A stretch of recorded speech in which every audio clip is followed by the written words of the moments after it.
Você que trabalha na escola, né, professor, gestor, como está a sua saúde mental, a qualidade de vida? Isso é um desejo de todos aqueles que atuam, né, no chão da escola. Né? À toa que constantemente estamos buscando alternativas, diversos caminhos para que não tenhamos nenhum problema, alguma questão de ordem mental possa afetar, preservar essa melhora e até uma busca de uma qualidade de vida. Esse é um desejo forte, não é mesmo? Principalmente para aqueles que não querem mudar de profissão, que acreditam, que gostam, né, da educação, gostam de fato ali de estar atuando, mas sabe que há dificuldades, há problemáticas que às vezes desanima, desgasta ou até mesmo adoece. Então há diversos caminhos, possibilidades, todas são válidas, profissionais, né, psicólogos, terapias, medicamentos, algumas abordagens mais naturais. Só que quando você pensa em não mudar, continuar na profissão, como é que a gente faz do próprio trabalho, da nossa prática, uma ferramenta, uma possibilidade de aperfeiçoamento, de melhoria, né? Nosso desenvolvimento, para que a gente continue atuando em busca de melhorar a saúde mental e a qualidade de vida. Saudação aos habitantes do planeta Escola, às vezes tão distante do planeta Terra. Aqui estamos desbravando esses planetas. Aqui o objetivo é te ajudar a transformar os conflitos em aprendizado e desenvolvimento pessoal, te ensinando também a ganhar. Por isso, sou o Bruno Arruda, professor, neuropsicopedagogo e mediador de conflitos. O tema desse vídeo é abordagens de estratégias para prevenir conflitos na escola.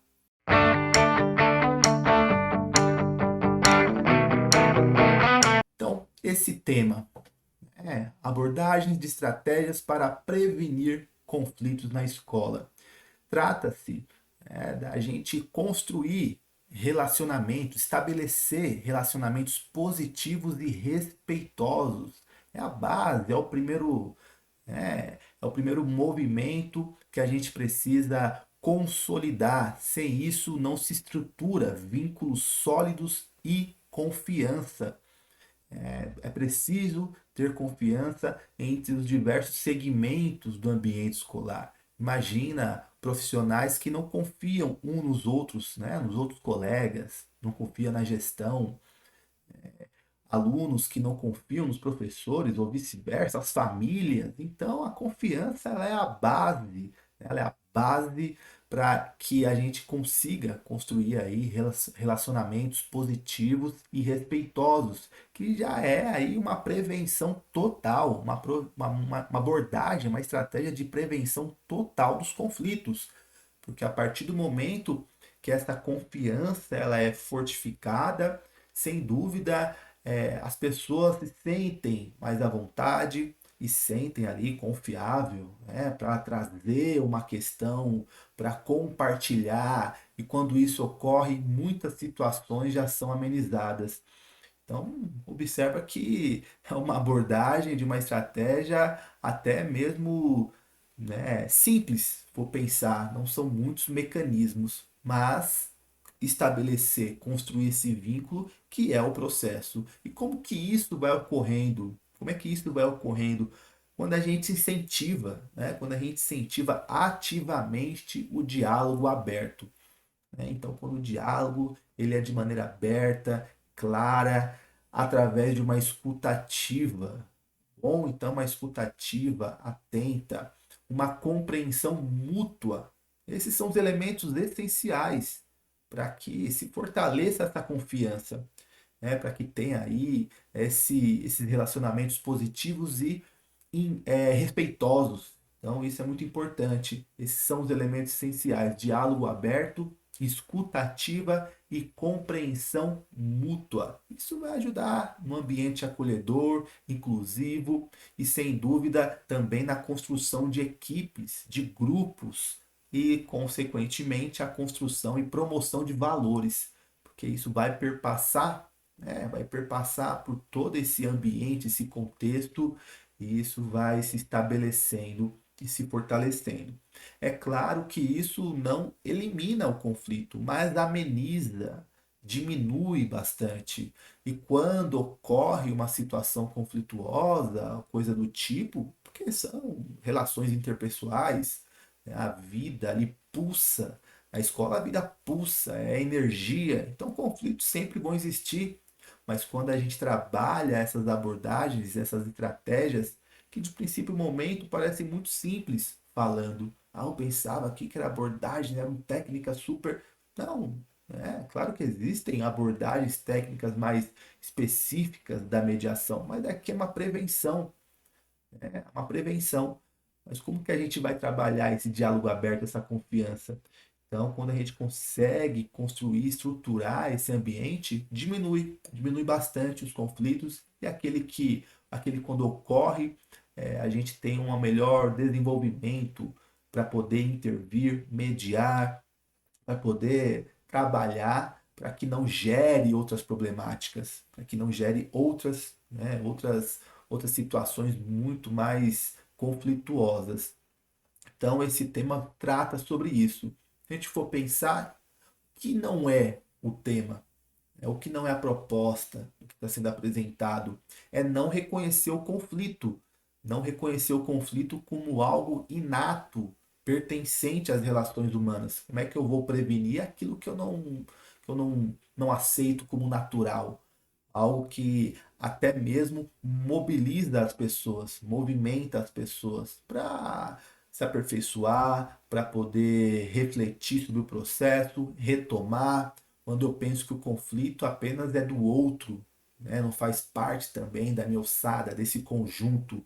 Então, quando eu não considero o conflito como algo para desenvolvimento, aperfeiçoamento, como um ponto de partida para crescimento, a partir do momento que eu encaro, observo o conflito sempre de maneira negativa, isso vai gerar uma disputa, uma briga, algo que só vai desgastar, né? Só vai desgastar e não contribuir para a melhora do ambiente.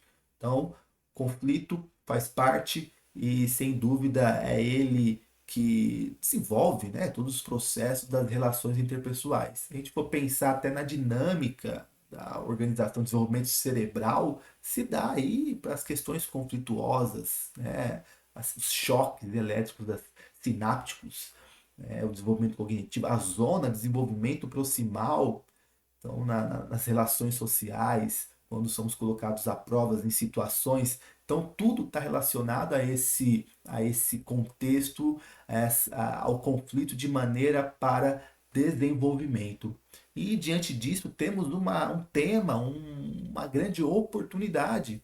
Se tem um espaço onde isso é forte e é um ambiente propício ao nosso aperfeiçoamento, desenvolvimento, não só pensar na criança que está se desenvolvendo e o adolescente, sem dúvida, a garantia do aprendizado e desenvolvimento é para eles, mas eu também tenho um espaço para o meu aperfeiçoamento, o meu desenvolvimento também.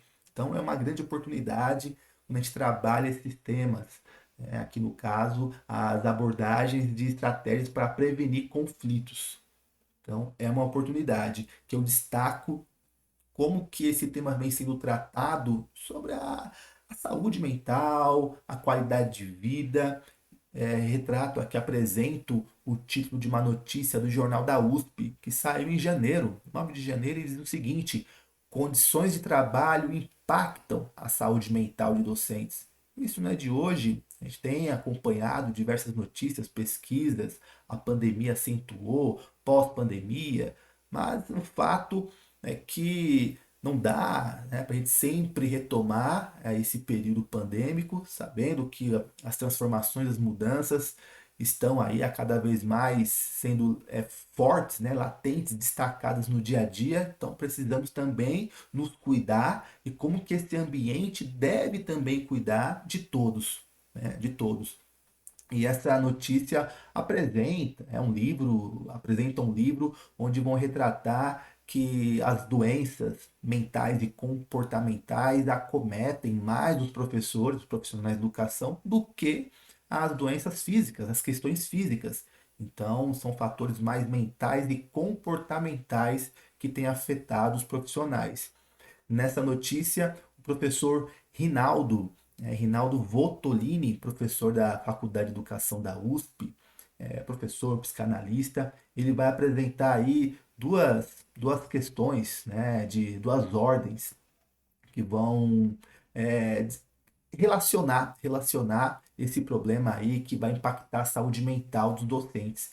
A questão de primeira ordem que ele fala é sobre a ordem quantitativa, diz respeito ao excesso de trabalho dos docentes. Então, profissionais que têm que ter duas, três escolas para poder manter uma base, né, um recurso para se manter de maneira digna, ou às vezes em uma mesma unidade, mas com uma carga horária extensiva, né, e às vezes não tem o tempo hábil, né, o tempo, né, um bom tempo para poder planejar, rever atividades. Então tem uma questão aí de ordem quantitativa. A outra que ele vai destacar é a de ordem qualitativa.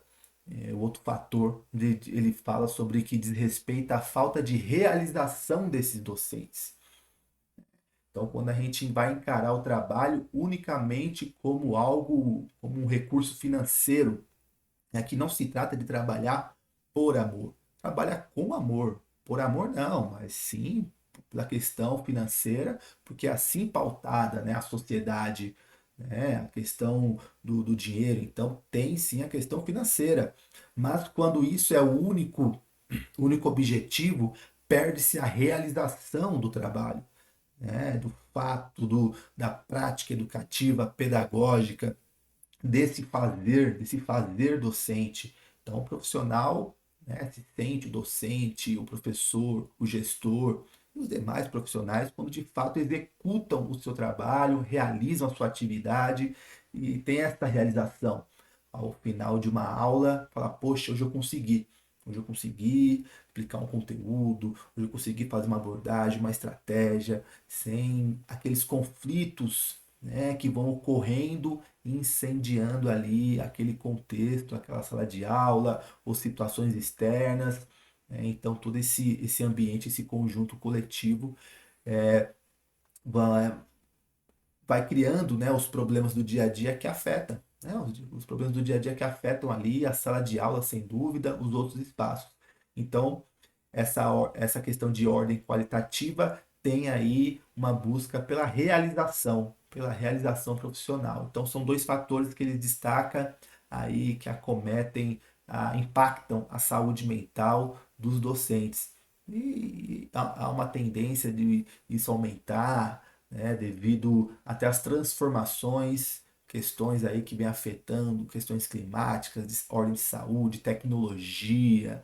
Então, se a gente não vê o ambiente, né, a nossa prática também como espaço do nosso aperfeiçoamento, do nosso cuidado, né, e isso vai se agravar. É claro que há diversos outros fatores que vão interferir. Não basta unicamente as abordagens, né? Há outros fatores de valorização, questões que estão referentes à educação, à sociedade como um todo, mas ali é o momento onde estamos. O que pode ser feito ali para que diminua, amenize esses conflitos, essas tensões e não impactem, né, não vão impactar aí diretamente na nossa saúde e na nossa qualidade de vida.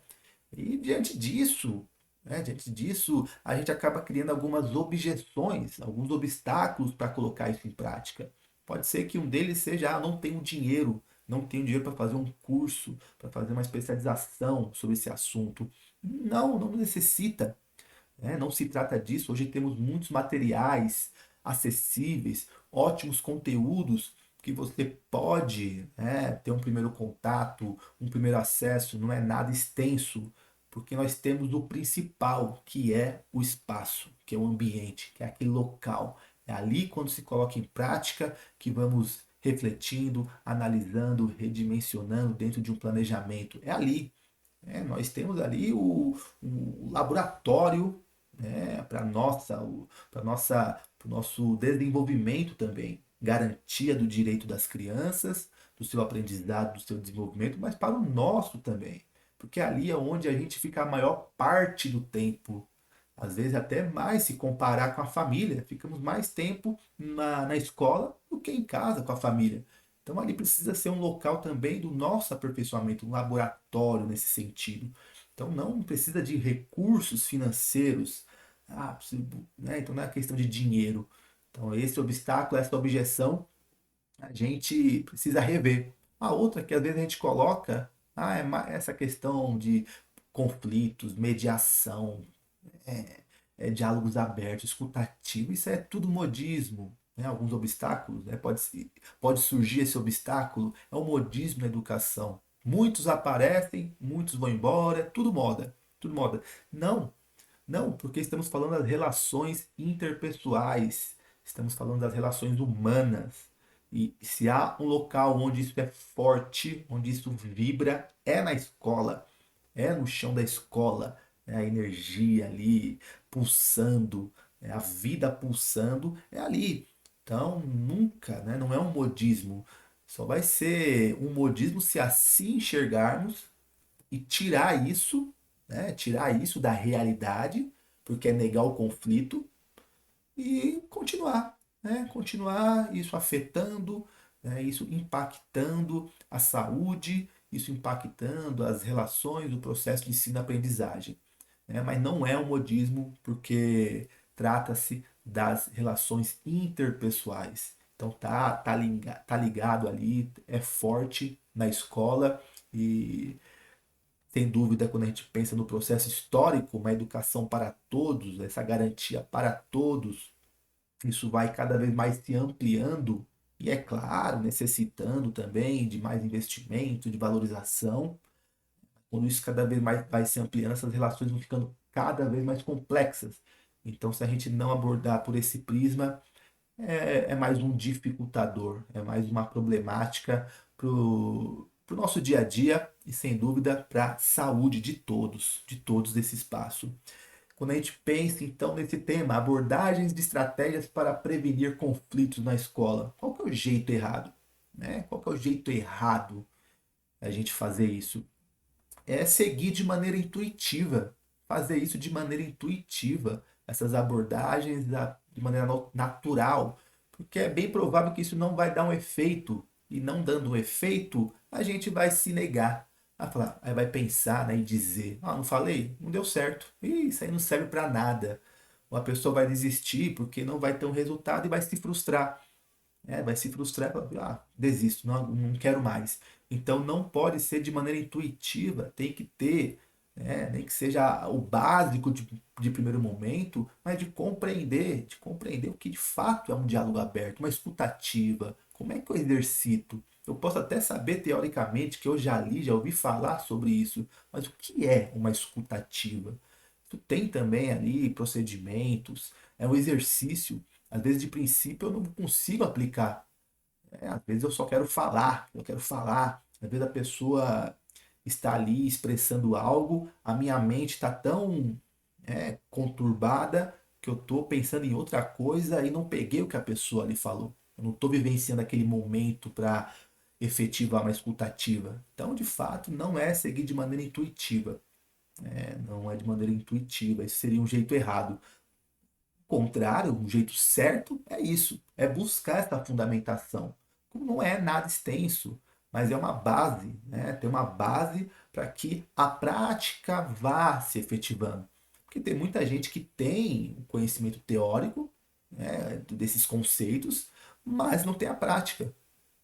Então não conseguiu de fato captar, analisar os problemas também dessas abordagens. Nós temos praticamente, né, um ambiente totalmente propício para se colocar isso em exercício. Só faltando esses conceitos básicos dessas abordagens, e considerar isso como um processo de desenvolvimento, de aprendizado, de maturação também. Bom, e o primeiro passo, se a gente for pensar, efetivar o primeiro passo, Compreender o conceito de conflito, né? Ter a clareza do que é o conflito. Que a gente usa no dia a dia conflito para tudo. É um conflito, conflito, conflito, mas compreender, né, um conceito real, para a gente poder identificar aquele conflito, ou aquele possível conflito, prevenir. Porque dependendo da realidade escolar, pode ser que essa prevenção vá abordar por um caminho mais específico, uma temática mais específica.